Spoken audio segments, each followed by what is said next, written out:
Hey everyone, it's your girl Special Treasure and welcome back to my channel.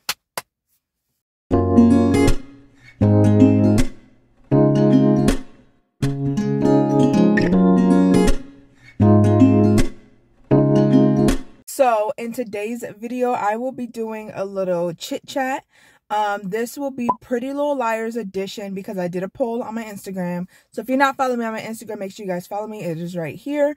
And it is linked down below. So basically what I did the past 2 months it took me to watch all 7 seasons of Pretty Little Liars.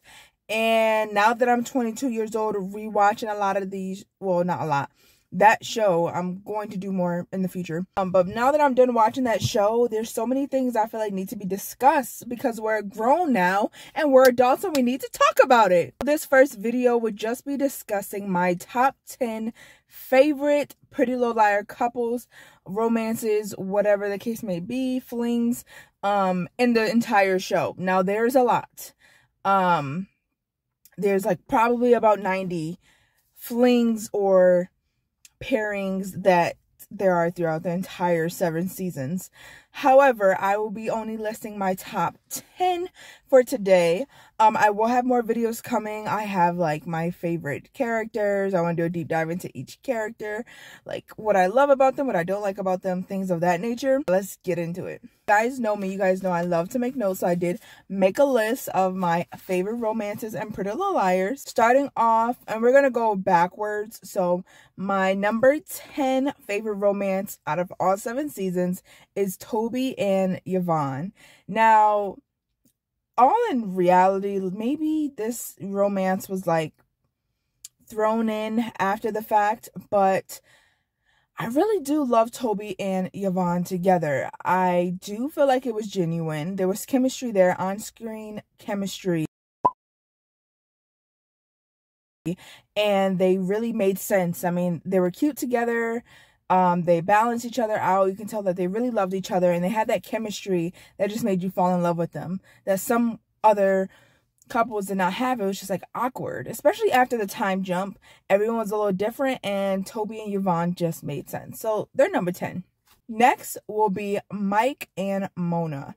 Now, hear me out. I wasn't too happy about this in the beginning because I'm like, what is Mona doing? She's scheming. She just want to stab Arya in the backity. And honestly, the more I think about it and the more I rewatch their scenes together, it's so genuine and you can tell that they really do like each other. And to take out the word like and say love, I think Mike loved Mona. And I don't know if Mona felt love back, but I do feel like she did like him back. And I think they would have had potential if they had more of a storyline. I think they could have been the next, this may be a reach. I think they could have been the next Hannah and Caleb because of their on-screen connection. And I feel like maybe if Mike had more of a comedic side to him, it may have worked. But, Mike wasn't really written that well, and that's a whole nother story. But, that's number 9. The next one is not really something that actually happened. It did happen, but we didn't really see too much of it. It was more of the time jump and whatever the case may be. But this is Jason and Arya.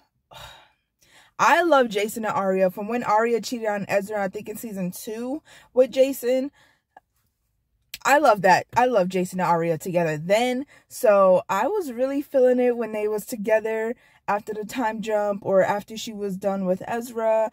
And, he was going to, I forgot what country, but to help feed and build communities and feed the kids and feed the communities and give them fresh water. And he really wanted her to come with her, with him. And I really found that to be super cute. I just feel like their on-screen connection, you just felt like it was so real. The way that they looked at each other, the emotions, the way they spoke to each other, it just made sense. Their personalities just blended so well. And I think it would have been the perfect on-screen romance if Ezra was completely out of the picture and killed when he was supposed to be killed. He should have been dismissed from that damn book situation. But, we forgave him, I guess. I don't know. We're still trying to figure that out. Next is another one from one of my favorite liars, Arya and Jake. Now listen, Jake didn't really give much on screen as a whole, but I feel like Arya brings the best out of everybody she's with. Well, wait on that statement. But I'm gonna just say, in this situation, she brought the best out of Jake. I think Jake really did care for her. I don't think they had too much in common, but I think opposites attract, so it made sense. And I thought that maybe they'll fall in love with each other's like opposite trait. Like, oh, this person is cute and quirky, and maybe you might be picking up what I'm putting down, maybe not. But I really feel like Jake and Arya would have been cute together if they had a better storyline, if they were written to have more dates and more of a chemistry connection. I feel like she was too distracted, and she didn't really, it was more of like a rebound for her, but I feel like he really was giving. I feel like if they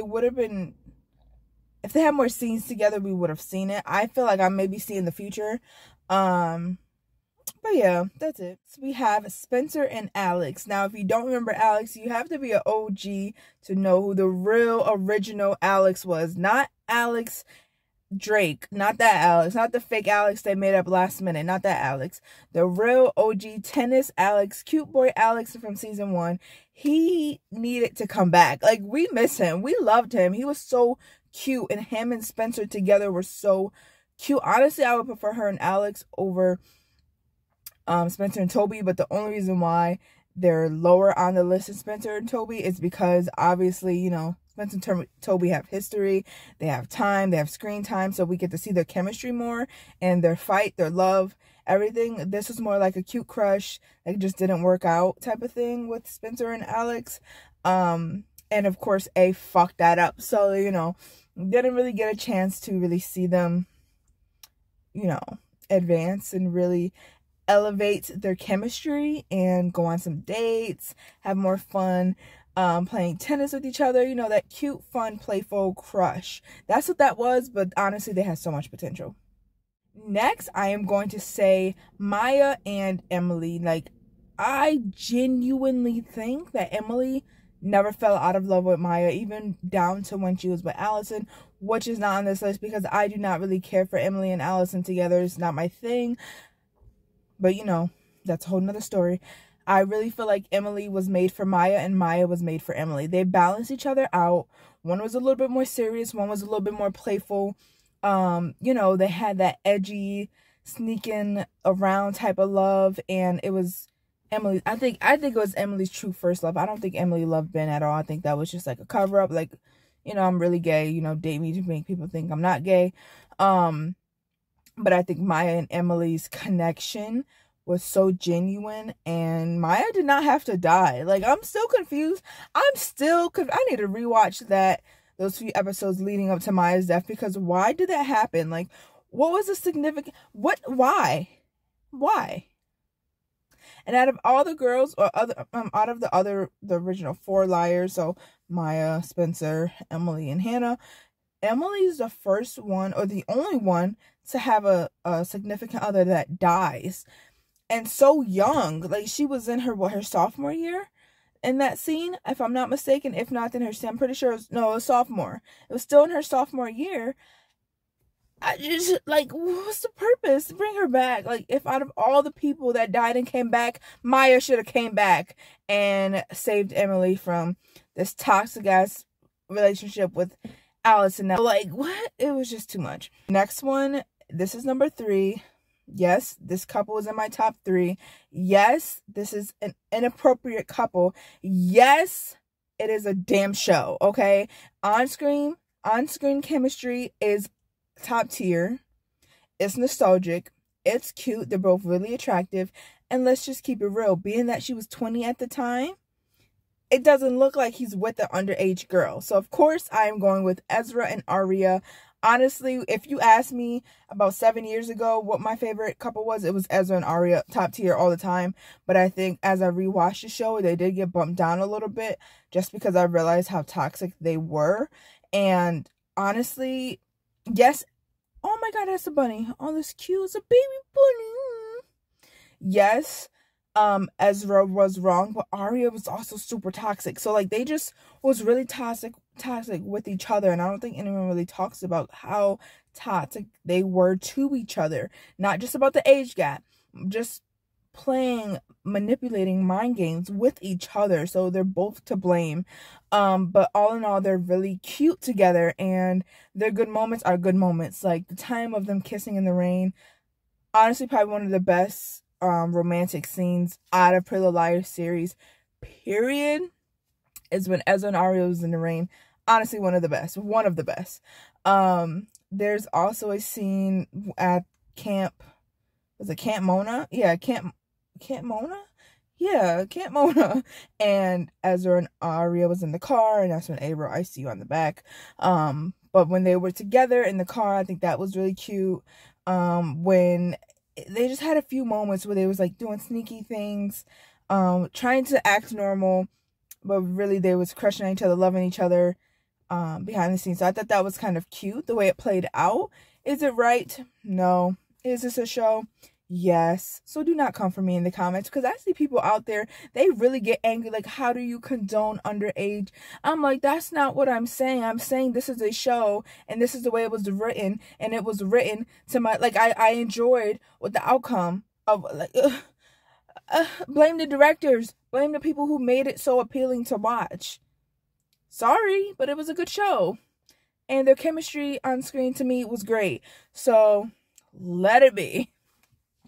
Moving on to number 2, which would be Spencer and Toby. Now, the reason why Spencer and Toby is number 2 is because they obviously we did not see them end up together in the end game. However, it is predicted that they do, if I'm not mistaken. Did they talk about that in The Perfectionist? I'm not sure. I have to rewatch that.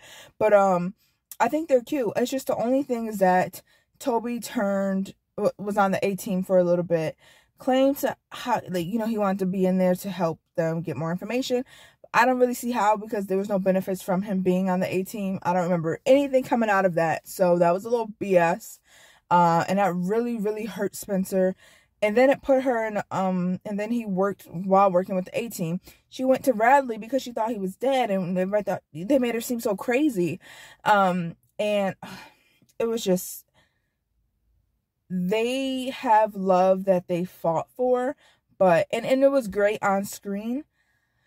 It was one of those, like, if they fell out, like, it's to the point where I wouldn't have mind if Alex came back and she married Alex, and I wouldn't have mind if Toby married Yvonne. I would not have mind that in the end game. I think that probably would have been maybe a little better, other than killing Yvonne, because Yvonne did not deserve to die. Can we get justice for Yvonne? She did not deserve to die. She was one of the most innocent characters that there is around there, and she died. Like, for what? For what? That's a whole nother story. Okay, last but not least, you know I'm gonna get into my number 1, my favorite girl, my favorite guy. 3, 2, 1. Hannah and Caleb. Woo! Yes, they deserve all the praises. They deserve the biggest wedding. They deserved the honeymoon episode. Well, there was no honeymoon episode, but I'm saying this is what they deserve. They deserved a honeymoon episode. They deserve a bachelor and bachelorette episode.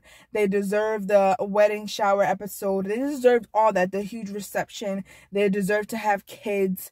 They deserve to grow old together. We need a sequel of just Hannah and Caleb. We do. We really do. Love them from the very beginning. I love that she was, one thing about Hannah, and I will always love this about Hannah, is that yes, she was this popular girl because Allison left. She also was very down to earth and genuine, and she would give you a chance. She would talk to you no matter what your status was, versus other popular girls like Mona, who would literally talk down and trash about people based on their appearance, basically being a bully. And Hannah was a popular girl, but she was never a bully. And that's why I love Hannah so much. Like, she talked to Lucas, she talked to Caleb. Being in the school ceiling, he's, you know, just looked dirty and raggedy, but she fell in love with this boy because he has a story and she heard him out, and I love that about her. I love Caleb because he wasn't judging her for having this, you know, being so luxurious, her mom being rich, or rich. She wasn't rich. She was down bad. But you know what I mean? Like, just this popular high maintenance girl, and he wasn't judgmental of that. They really was like two opposites came, and they completely just loved each other from the jump. I also love their on-screen chemistry. I love their comedic time, like their comedy together. Their one-liners alone is good, let alone in their scenes together. Their one-liners hit every time. I could literally watch Hannah and Caleb literally talk like entire comedy. I will be cracking up because they're that good. Like, they're just, and it seems like some things weren't even written. Like, it was just, you know, improv, and it flowed so well. Like, it was just so great together. I was happy that they did come back together. I think they needed that little patch just so the people won't get too tired of them, like how we got tired of Ezra and Arya so fast. Also, the book thing, but that's a whole nother story. I didn't really care for Ravenswood that much. I think we knew they were always going to come back together. We just didn't know when. And I'm happy that they came back after the time jump because Jordan was irrelevant. And I like that Hannah was a little bit more edgier when she came back. And some people may disagree with me. Some people say she was mean and bitchy. I personally think she just grew some balls and she was more independent. She was an independent woman and she really embraced that. And I think that he knew how to handle her bitchiness or annoyance, you know what I mean? He knew how to handle that. That's why I think they're perfect for each other. They can get into an argument, but they know how to respond to each other and how to comfort each other and come back together. And I think that's why they deserve everything. They deserve a sequel. They need literally everything. It's 2023 and I'm still waiting for Hannah and Caleb to take a picture and post it online because I'm that obsessed with them. I just love them. I think they're so cute. And they love like the little they're just so cute. I'm just gonna say this for the record. You know what? I'm gonna do a separate list of the couples that I dislike, the top 10 couples that I dislike the most on the show. I think that would be a great idea. Let me know if you guys want to see that. Give this video a huge thumbs up if you want to see that. But yeah, that's all my favorite couples from 10 to 1, from least to best. Worst to best. I really hope you guys enjoyed this video. If you guys want more video like this about Pretty Little Liars or any other shows that you guys may want me to rewatch and binge, just let me know. I am more than happy to do so. Yeah, that's all I have for today's video. Again, make sure you guys like, comment, and subscribe. Follow me on all my social medias, and I'll see you guys on the flip side. Bye.